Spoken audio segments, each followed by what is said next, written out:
Murder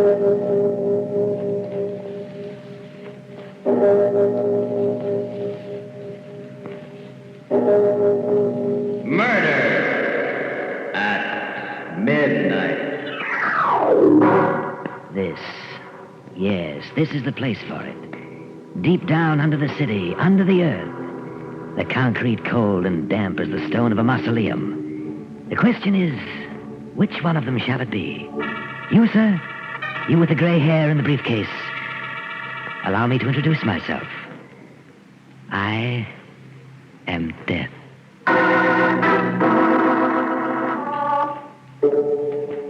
Midnight.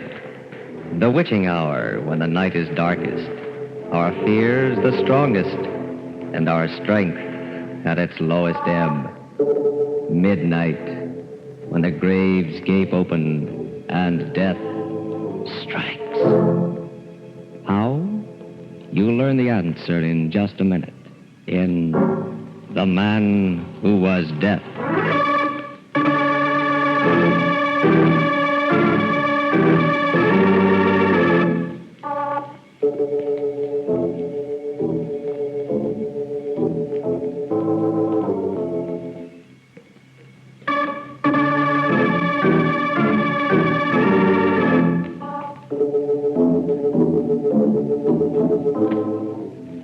And now, Murder at Midnight.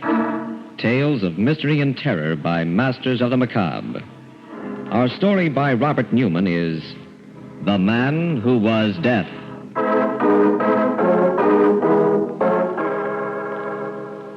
It's late afternoon in the studio of Jan Rolf, the sculptor.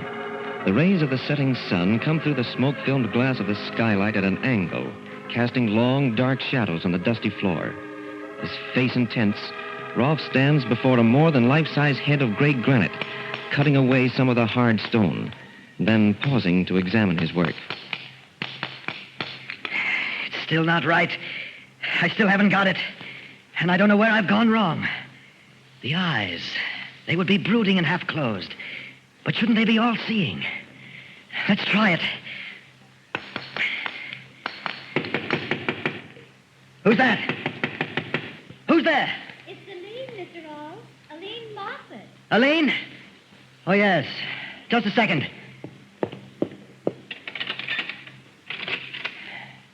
What is it, Aline? I told you I wouldn't be able to get here until late, Mr. Rolf, that I was going to be modeling for Clayton in the early afternoon, but you said it didn't matter. Oh, yes, I forgot. If you don't need me, don't feel like working. No, it's all right. Maybe it would help if I worked on something else for a change. Come on in. Something else? Oh, that head. Is that the first time you've seen it? Yes. You always kept it covered up before. It looks very powerful. Powerful, eh? Go on over to it, closer. Tell me who you think it is. All right. It's a man. Pretty big man. Man.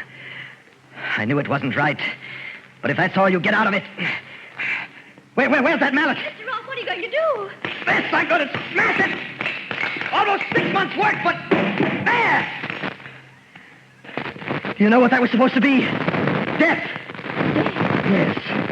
For centuries, man has been haunted and obsessed by the fate of death. I'm going to do something no artist has ever done before. Show mankind the face of death. Mr. Rolf, I don't think I feel like modeling this afternoon. You're frightened. Why? I don't know. The whole idea of... You, too. What I wanted to show was the beauty, the peace that lies in death. Death's strength and inevitability and... Wait a minute. I'll phone you tomorrow, Mr. Rolf. I said wait. It's beginning to come to me. What was wrong? To do a study, portray something, you've got to understand it, inside and out. You've got to know how your subject thinks, feels, project yourself into it. To do a study of death, I've got to know all those things about him. I've got to become death, and that means... Mr. Rolf, no, you can't. But I can, Aline, I must. How can I understand death, become death, if I don't kill?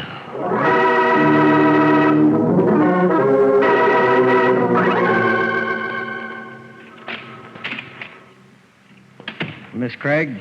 Yes, Nancy Craig. I'm Jordan, Harold Jordan of Homicide. I imagine you know why I asked you to come down here to the morgue. They said it had something to do with my roommate, Eileen Moffat. Is she... If you think you can take it, we'd like you to make the identification. I think I can. Ah, good girl.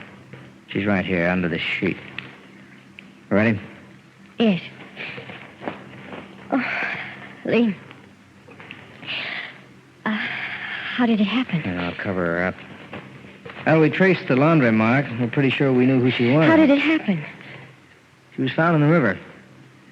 But she was dead before she went in, strangled. Murdered? Oh, but why? By whom? We don't know. We thought you might help us with that, too. Tell us what you know about her. There's not much to tell. She was a wonderful girl. Came from out of town, out west somewhere. You wouldn't know it from the way she looks now, but she was beautiful. She used to do modeling. Any boyfriends? Oh, no one in particular. She went out with a lot of different men. Everyone liked her. It's why I can't understand. Who does she model for? A few photographers, but mostly painters and sculptors. Let me see, there was Jensen, Clayton, Rolf. As a matter of fact, I think she was posing for both Clayton and Rolf.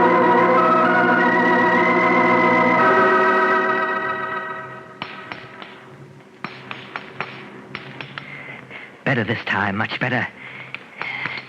Things I can put into it that I never knew. Never felt before. Now, let's see. No! Still not right. Still something missing and not just a shade of expression, but something basic, one of the keys to the whole concept. But what? Haven't I played Death's role, killed just as he does? Haven't I... Wait, that's it. Of course. Is that how death strikes? Without thought, on the spur of the moment? No. He picks and chooses. Decides just who shall die and who shall not. What's missing is the consciousness of power. The knowledge that there is no appeal from death. That he is the supreme authority. And that means that... Yes, I must kill again. And this time... Who's that? Police department. Can we come in and talk to you for a minute? Why, yes, of course. Just a second. Police. They don't know anything. They can't know. But I'd better cover this up.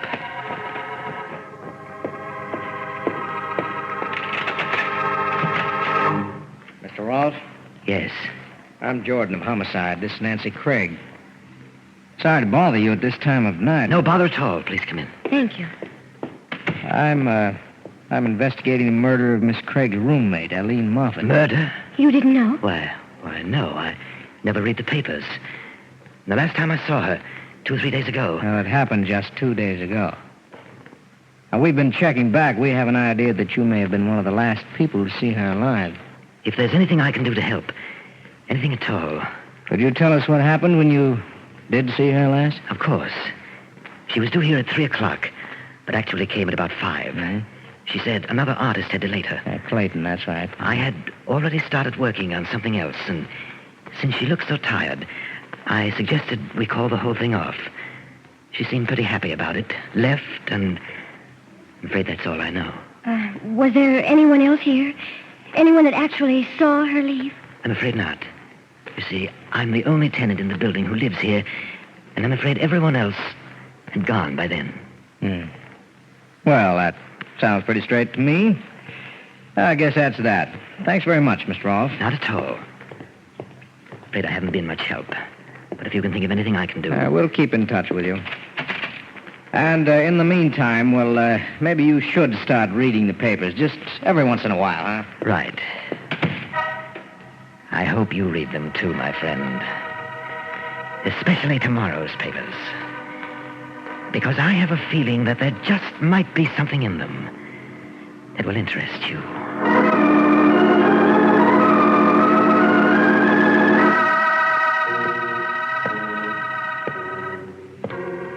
Night. And a fine small rain.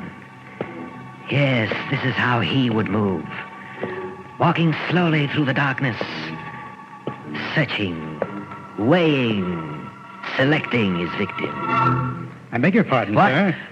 But could you tell me if that's the uptown subway over there? Why, yes. I believe it is. Thank you. Thank you very much. Not at all. Subway. What better place to make my choice than there? Deep under the earth. The concrete cold and damp as the stone of a mausoleum. Thank you, my friend. Thank you.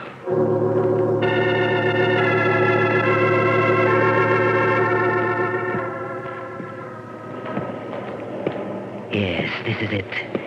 This is the place. The tunnel dark as a yawning grave. The platform edge like the verge of infinity. And this is how he must feel. Studying. Selecting. Which one of you shall it be? You, madam, with the worn coat and the draggled hat. Why are you looking at me like that? Do you know what's in my mind? Don't be afraid. It won't be you. You, young man, with the books and the glasses? No. Then what about... Yes. Down there at the end of the platform, my friend who suggested this. My prosperous-looking friend with the gray hair and the briefcase. Don't look up at the track so impatiently. A train is coming. But so am I. Good evening. I beg your pardon, sir, but I'm afraid... Oh, I didn't recognize you at first. Why, you're the chap... Directed you down here, yes. But I felt that you should know exactly who it was you spoke to. Allow me to introduce myself. I am death. What? What do you mean? What are you doing to me? Let go! Let go!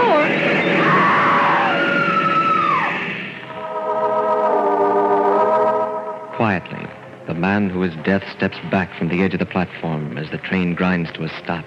The woman screams. And somewhere in the distance, a clock strikes 12 for... Murder at midnight.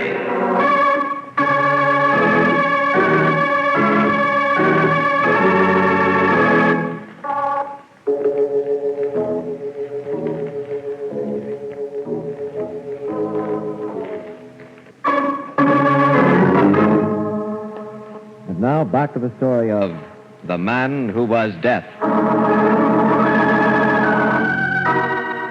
It's late the next afternoon, and Jordan is alone in his bare cubbyhole in police headquarters when there is a knock on the door. Come. Hello, Mr. Jordan. Oh, hello, Nancy. You don't seem very happy to see me. I am and I'm not. It's a nice change to have someone as pretty as you come down here.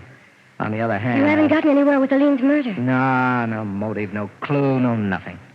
I'm afraid we're licked. But you can't be. You can't give up. I'm sorry, Nancy. I don't like it either, but, well, it happens sometimes. But you can't let it happen. Not in this case. Yeah, you're pretty well wound up, aren't you? How about letting me take you out, buy you dinner? No. Oh, I am upset, yes, but... What's the matter? Oh, maybe it's nerves. That trip down to the morgue, the whole atmosphere around the case, but... Would you think I was mad if I told you I felt that some horrible power was abroad? That Death himself was stalking through the city? You and Mrs. Dolan. Mrs. Dolan? Who's she? Well, that accident in the subway last night, a guy who fell or jumped in front of a train. Didn't you read about it? No. Well, this Mrs. Dolan was one of the witnesses, and she swears that just before it happened, she went all goose pimples, felt as if death was breathing down the back of her neck, and that she was going to die. It's true, Hal. I know it is. I mean, well, that's exactly how I felt. I can't remember just where or when, but sometime during these past few days, I felt that I was in the same room with Death myself.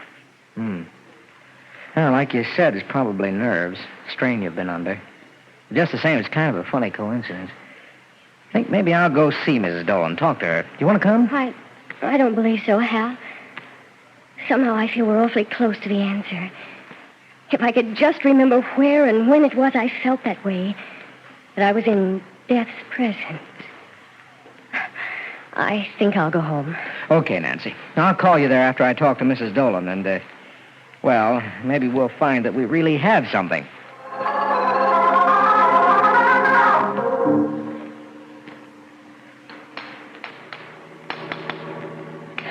Just a little more off the cheekbones. Get the gaunt feeling of a skull under the flesh. No, it's still not right. Still something missing. But what is it this time? Didn't I stalk and select my victim? Didn't he recognize me for what I was? Death himself. And didn't... Wait, of course. It's never just the victim alone who knows, fears, and fights against death. It's all of society, medicine, science, the police. All of man's resources from time immemorial lined up against death. And he still triumphs over them. That is the secret and the measure of his omnipotence. That is the last missing element. And that means that I must kill yet again. And this time, not just, but the whole world must know it. And be powerless to stop me. This time, who's that? Who's there? Nancy Craig, Mr. Rolf. I don't know if you remember me. Nancy? Oh, yes, just a second. I'm awfully sorry to be bothering you again, but... That's perfectly all right. Isn't Mr. Jordan with you? No, I came alone. Well, there was a little experiment I wanted to try. Oh, please come in. Thank you. Just what was this experiment? Well, it was probably pretty silly, but I had to try it. Thinking back, I had a queer feeling that... What's that? A bust. Something I'm working on. Something I hope will be my masterpiece. Do you like it? I'm afraid No. Oh, it's awful. It's terrible. It was here that I felt it. Here in the studio, and you... Yes, Nancy. It was I who killed a lean Moffat. And also a gray-haired gentleman with a briefcase in the subway last night. That piece in the paper, Mrs. Dolan. Exactly. You see, that bust over there is a study of death. And to do a study, you must project yourself inside your subject. That meant I had to become death. Where are you going? Olivia, you're mad. No good, Nancy, no good. I locked the door when you came in. Oh, but you can't. Oh, you can't. Help me, help. No good either. We're 5 stories up, and all the other tenants have gone. You came here at a very opportune time for me. I had just decided I needed one final victim. And I'm afraid that's going to be you. I'll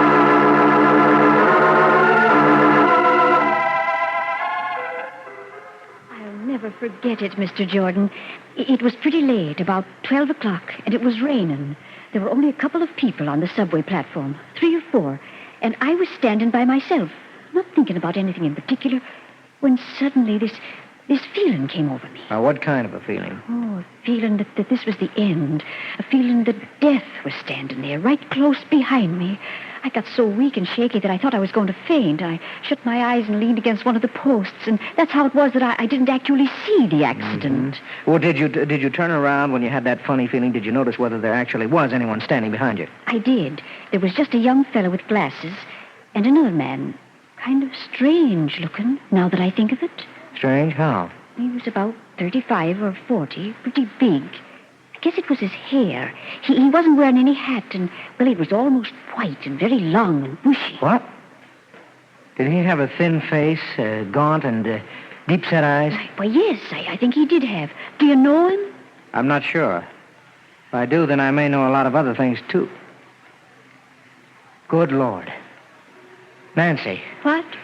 I've got to get out of here.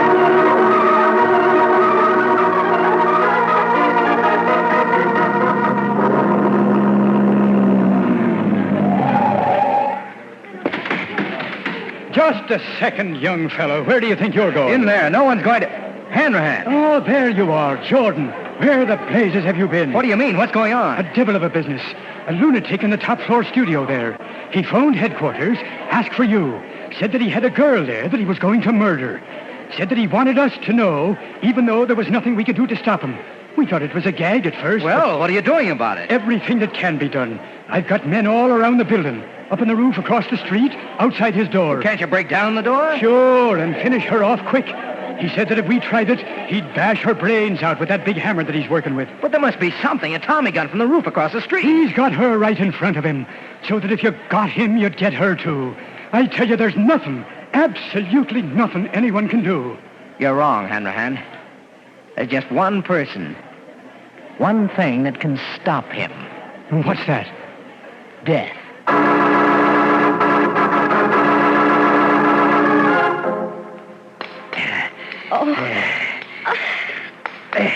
You're getting impatient, my dear. Oh, why are you doing this?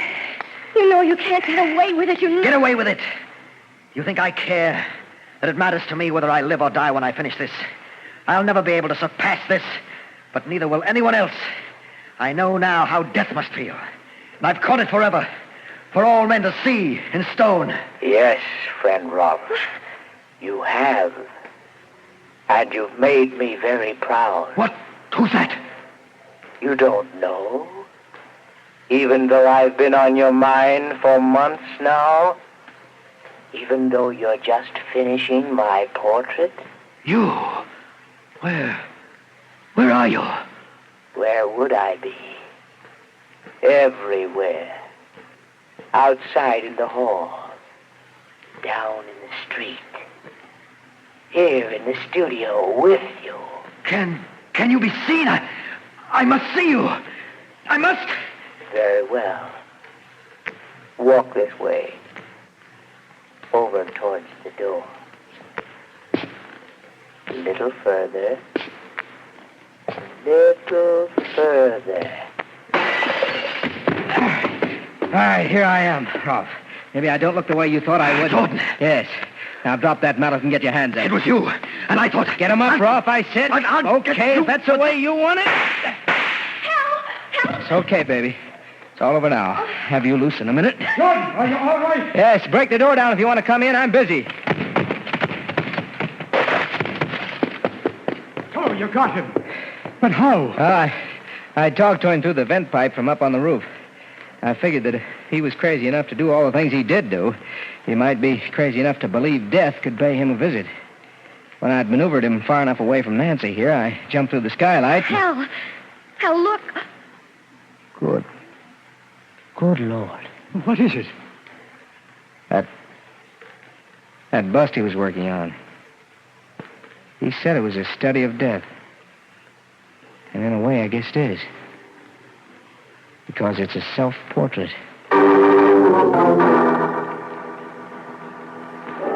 Two men and a girl staring down at the body of the dead sculptor lying next to his weird masterpiece. But is it possible that there is still someone else in the studio? An unseen presence that has been there since the clock first struck 12 for murder at midnight.